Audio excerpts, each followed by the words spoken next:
परिचय। अधिकतर परिस्थितियों में हमारे आसपास की चीजों में कुछ न कुछ बदलाव होता है। इनमें से कुछ बदलाव अस्थायी, जिनमें कुछ नए तत्व ना बने, उन्हें भौतिक बदलाव कहते हैं। कुछ अन्य बदलावों में नए तत्व बनते हैं और कुछ अपनी पहचान खो देते हैं। इस तरह के बदलावों में हम मूल वस्तु को वापस नहीं ला सकते, जिसका सीधा और सामान्य मतलब यही है। उन्हें स्थायी बदलाव के तौर पर जाना जाता है।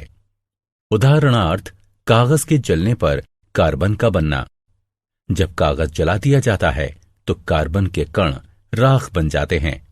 इनको दोबारा से कागज नहीं बनाया जा सकता।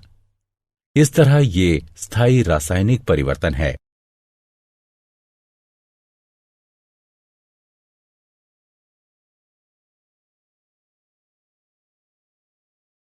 उद्देश्य। इस पाठ के अंत में आप निम्न करने में सक्षम हो जाएंगे: रासायनिक परिवर्तन को पहचानना, रासायनिक प्रतिक्रिया के समीकरण लिखना, रासायनिक परिवर्तन को वर्गीकृत करना, विभिन्न तरह के रासायनिक प्रतिक्रियाओं के उदाहरणों की सूची बनाना।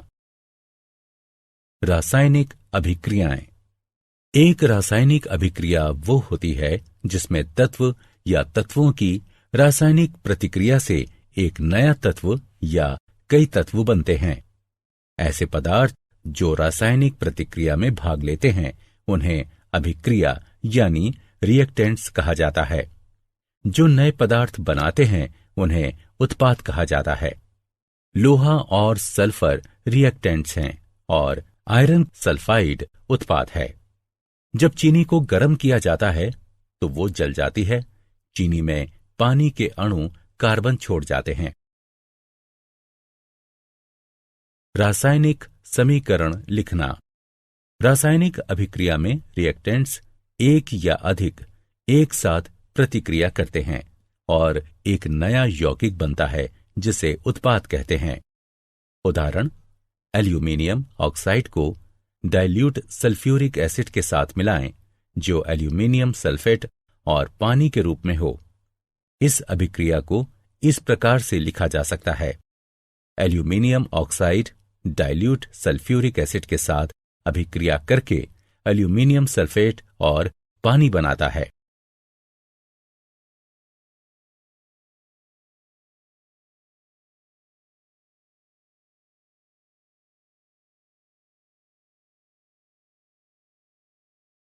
रासायनिक समीकरण लिखने के लिए निम्नलिखित तरीके अपनाए जाते हैं। अभिकारकों के प्रतीक और सूत्रों को पहले बाईं ओर लिखा जाता है।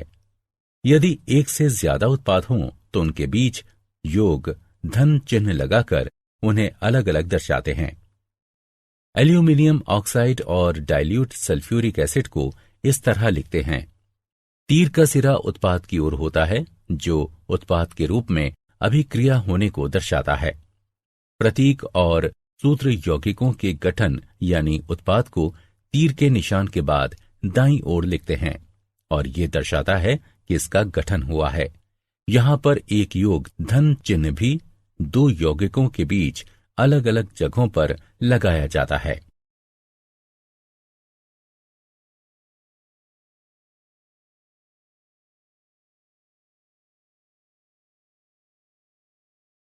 संतुलित रासायनिक समीकरण। रासायनिक समीकरण द्रव्यमान के संरक्षण के नियम पर आधारित है। इस नियम के अनुसार द्रव्यमान का निर्माण नहीं किया जा सकता है और न ही रासायनिक अभिक्रिया में नष्ट किया जा सकता है। ऐसा सिर्फ तब संभव होता है जब हर परमाणु की कुल संख्या अभिकारक के बराबर हो, साथ ही समीकरण के उत्पादन जितनी हो। जिन समीकरणों में विभिन्न तत्वों के परमाणुओं की संख्या अभिक्रिया से बनने वाले उत्पादन जितनी परमाणुओं की संख्या हो तो उसे संतुलित समीकरण के रूप में जाना जाता है।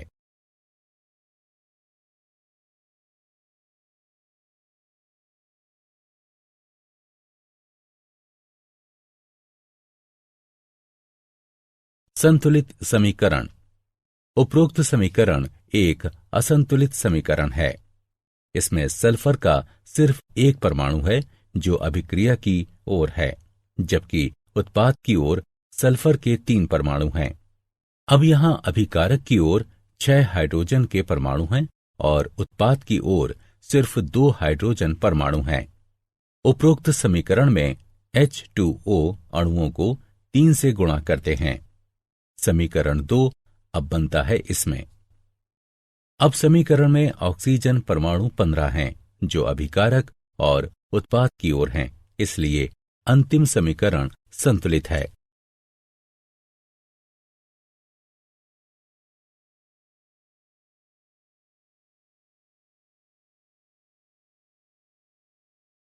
रासायनिक अभिक्रियाओं के प्रकार। तत्वों और यौगिकों के मिश्रण से कई तरह के पदार्थ बनते हैं। लाखों यौगिक तत्वों या यौगिकों की रासायनिक अभिक्रियाओं से बनते हैं। रासायनिक अभिक्रियाओं में तापमान, दबाव, प्रकाश की उपस्थिति आदि के रूप में विभिन्न परिस्थितियों की आवश्यकता होती है। रासायनिक अभिक्रियाएं कई प्रकार की प्रणालियों में घटित होती हैं, जैसे कि मानव शरीर, पौधे, उद्योग, प्रकृति आदि। रासायनिक अभिक्रियाओं के 4 प्रकार होते हैं, जो कि इस प्रकार हैं: संयोजन अभिक्रिया, अपघटन अभिक्रिया, विस्थापन अभिक्रिया, द्विविस्थापन अभिक्रिया।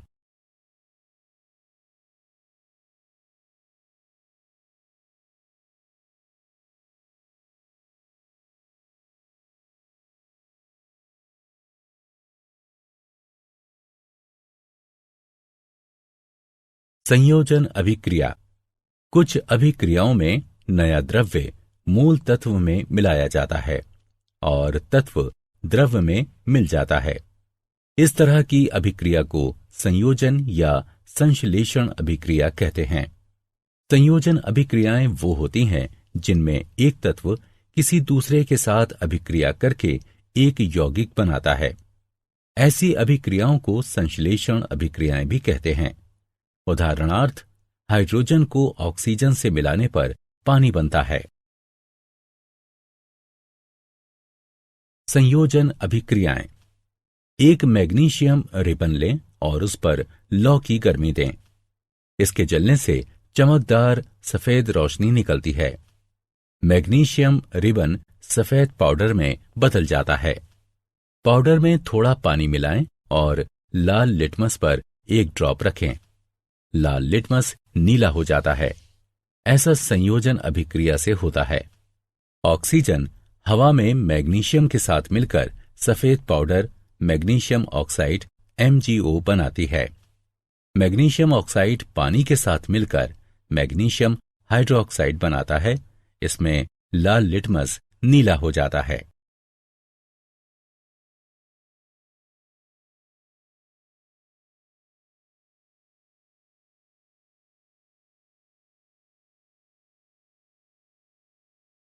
अपघटन अभिक्रियाएं।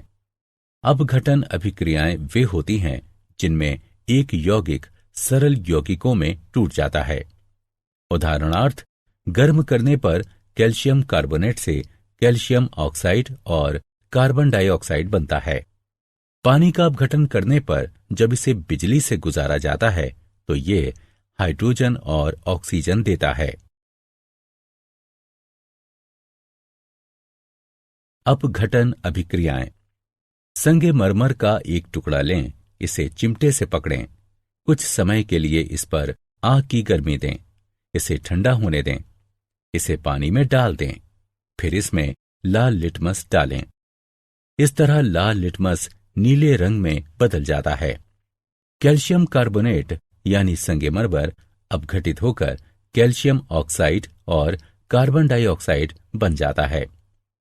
कैल्शियम ऑक्साइड के बनने पर पानी के साथ अभिक्रिया होती है जो उपरोक्त हल देता है, जिसमें लाल लिटमस नीले रंग में बदल जाता है। एक टेस्ट ट्यूब में 0.5 ग्राम जिंक कार्बोनेट लें। टेस्ट ट्यूब को एक काग और एक डिलीवरी ट्यूब में फिट करें। लौ से उसमें ऊष्मा दें, इससे एक रंगहीन गैस बाहर निकलती है। इस गैस को नींबू पानी से गुजारते हैं तो ये दूधिया हो जाता है। जिंक कार्बोनेट को गर्म करने से यह अपघटित होकर कार्बन डाइऑक्साइड गैस और जिंक ऑक्साइड बनाता है। कार्बन डाइऑक्साइड नींबू पानी को दूधिया कर देती है। एक चाइना डिश में 1.0 ग्राम फेरस सल्फेट लेकर गर्म करें। तेज गर्म करने पर फेरस सल्फेट का रंग हरे से बदलकर भूरा हो जाता है। एक तीखी महकदार गैस भी इससे बाहर निकलती है। ऐसा फेरस सल्फेट के अपघटन की वजह से होता है, जो ब्राउन फेरिक ऑक्साइड और SO2 और SO3 जैसी तीखी महकदार वाली गैस निकलती है।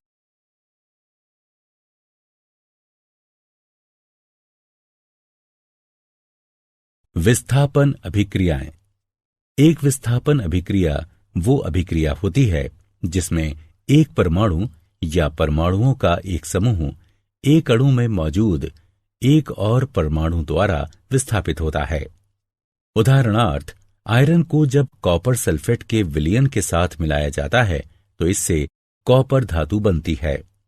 टेस्ट ट्यूब के 10 मिलीलीटर पानी में 0.5 ग्राम सिल्वर नाइट्रेट मिलाते हैं। टेस्ट ट्यूब में एक साफ कॉपर का तार जोड़ते हैं। इसे कुछ देर तक छोड़ देते हैं।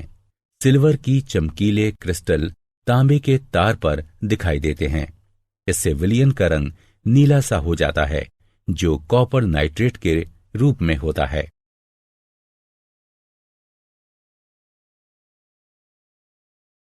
इस अभिक्रिया में लौह धातु को कॉपर के साथ मिलाने पर कॉपर सल्फेट का विलयन विस्थापित होता है। एक टेस्ट ट्यूब में कॉपर सल्फेट विलयन लेते हैं। कॉपर सल्फेट विलयन में लोहे की कील डालते हैं और इसे कुछ समय के लिए छोड़ देते हैं। कुछ समय के बाद विलयन का नीला रंग फेट्स और लाल रंग की कॉपर धातु कॉपर सल्फेट से विस्थापित हो जाती है। विस्थापन अभिक्रिया जो होती है। विस्थापन अभिक्रियाओं के कुछ अन्य उदाहरण हैं।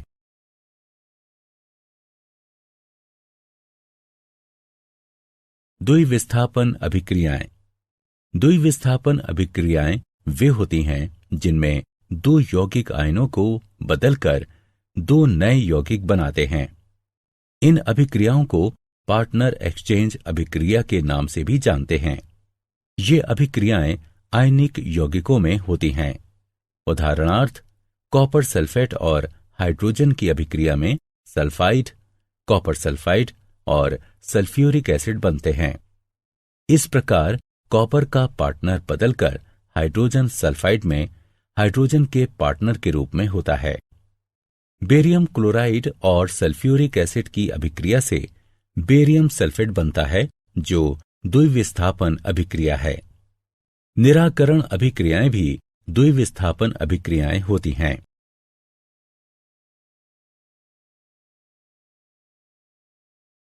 रेडॉक्स अभिक्रियाएं। रेडॉक्स अभिक्रियाएं वे होती हैं जिसमें ऑक्सीकरण और इसकी कमी से एक ही समय में होती हैं। इन अभिक्रियाओं में एक पदार्थ में कमी होती है जबकि अन्य ऑक्सीडाइज्ड होता है। क्रियाकलाप। एक चाइना डिश लें और उसमें थोड़ा सा कॉपर पाउडर लेकर उसे गर्म करें। कॉपर पाउडर का क्या होता है? कॉपर पाउडर की सतह का रंग बदलकर काला हो जाता है। ऐसा ऑक्सीजन के कॉपर के साथ मिलने से होता है, जो कॉपर ऑक्साइड के रूप में बनती है। यदि हाइड्रोजन गैस इस गर्म सामग्री CuO से गुजारते हैं तो सतह पर ब्लैक कोटिंग बदलकर भूरी हो जाती है और फिर से ऐसा होने पर कॉपर प्राप्त होता है। क्यूपरिक ऑक्साइड यानी CuO बदलकर कॉपर बन जाता है। इस प्रकार क्यूपरिक ऑक्साइड से ऑक्सीजन निकल जाती है। ऑक्सीजन के हटने के बाद से इसकी कमी हो जाती है, जिससे क्यूपरिक ऑक्साइड कॉपर के रूप में होता है। क्यूपरिक ऑक्साइड से इस ऑक्सीजन को हाइड्रोजन हटाता है, इसलिए हाइड्रोजन कम करने वाला कारक है। इस प्रकार ऑक्सीकरण और कमी एक साथ होते हैं। उदाहरणार्थ, सोडियम को जब ऑक्सीडाइज्ड किया जाता है तो ये बदलकर Na+ हो जाता है। ऑक्सीकरण को ऑक्सीजन या हाइड्रोजन या इलेक्ट्रॉनों की एक पदार्थ से नुकसान या कमी के लाभ के रूप में परिभाषित किया जाता है। कमी या हाइड्रोजन या एक पदार्थ से इलेक्ट्रॉनों का लाभ ऑक्सीजन की कमी के लाभ के रूप में परिभाषित किया जाता है। जिंक ऑक्सीडाइज्ड होकर Zn2+ हो जाता है जब जिंक की एक छड़ को कॉपर सल्फेट के विलयन में डुबोया जाता है। इस अभिक्रिया में जिंक 2 इलेक्ट्रॉन खो देता है और Zn2+ हो जाता है। इस प्रकार जिंक ऑक्सीडाइज्ड हो जाता है। दूसरी ओर Cu2+ में 2 इलेक्ट्रॉनों की कमी हो जाती है जिसे ये ग्रहण करता है और वो Cu हो जाता है।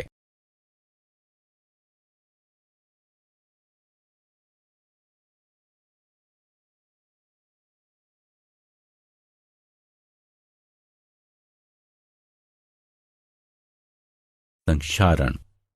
आपने देखा होगा कि लोहे के बने पुराने गेट पर लालिमा युक्त भूरे रंग की परत चढ़ जाती है। लोहे की चीजों में लालिमा युक्त भूरा रंग एक जंग होता है। कुछ अन्य सामग्री में भी इसी तरह का जंग लगता है। चांदी पर काली परत और कॉपर पर हरे रंग की परत भी इसी तरह के उदाहरण हैं।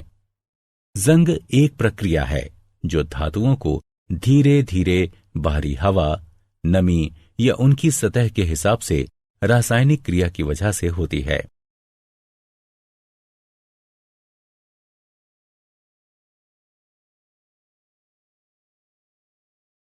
विकृत गंधिता।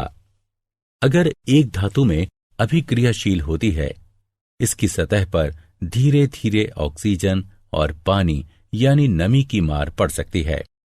धातु हवा में मौजूद ऑक्सीजन और पानी के वाष्प के साथ अभिक्रिया करके यौगिक बनाता है।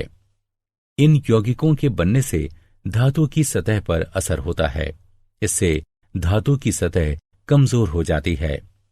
धातु की सतह पर यौगिकों के बनने से धीरे धीरे उसकी सतह और कमजोर हो जाती है और फिर हवा और पानी की वजह से इसे नुकसान होता है।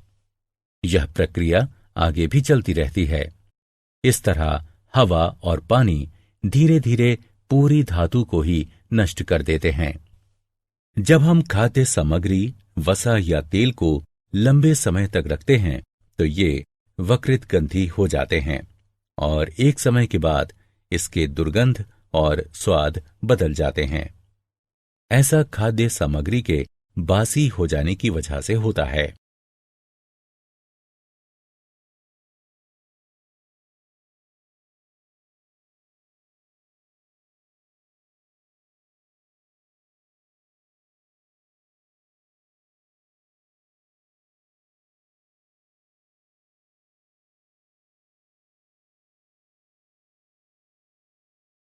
विकृत गंधिता वसा युक्त और तैलीय चीजों में हाइड्रोलिसिस उपचयन से होता है। एंटीऑक्सीडेंट्स को खाद्य सामग्री में अक्सर मिलाया जाता है जिससे विकृत गंधिता का विकास उसमें ना हो सके। प्राकृतिक एंटीऑक्सीडेंट्स में शामिल है polyphenols, ascorbic acid, tocopherols. Synthetic antioxidants हैं बटिलेटेड हाइड्रोक्सी एनिसोल और बटिलेटेड हाइड्रोक्सी टोल्यूनी। विकृत गंधिता को कुछ हद तक रोका जा सकता है। खाद्य सामग्री को रेफ्रिजरेटर में रखकर, खाद्य सामग्री को सूर्य की रोशनी से बचाकर और एयरटाइट कंटेनर में, खाद्य सामग्री के पैकिंग में नाइट्रोजन भरकर। नाइट्रोजन गैस खाद्य सामग्री को ऑक्सीकरण से बचाती है और इस तरह उसमें दुर्गंध नहीं आती।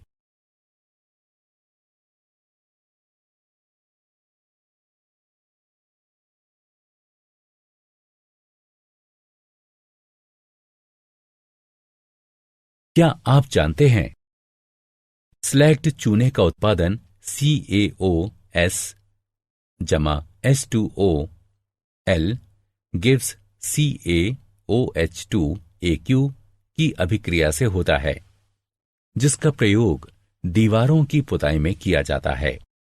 कैल्शियम हाइड्रोक्साइड धीरे धीरे हवा से अभिक्रिया करके कैल्शियम कार्बोनेट की दीवार पर एक पतली परत बना देता है। कैल्शियम कार्बोनेट इसके बनने के 2-3 दिन बाद दीवार की सफेदी में बेहतर चमक ला देता है। दिलचस्प यह है कि संगमरमर का रासायनिक सूत्र भी CaCO3 है।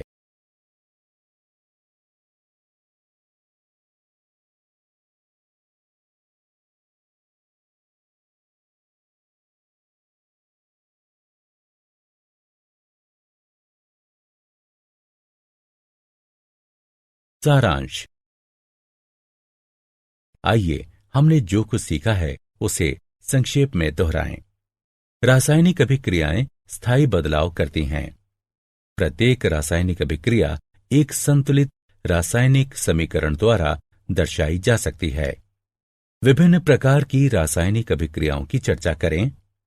संयोजन अभिक्रियाएं, अपघटन अभिक्रियाएं, विस्थापन अभिक्रियाएं, द्विविस्थापन अभिक्रियाएं और रेडॉक्स अभिक्रियाएं।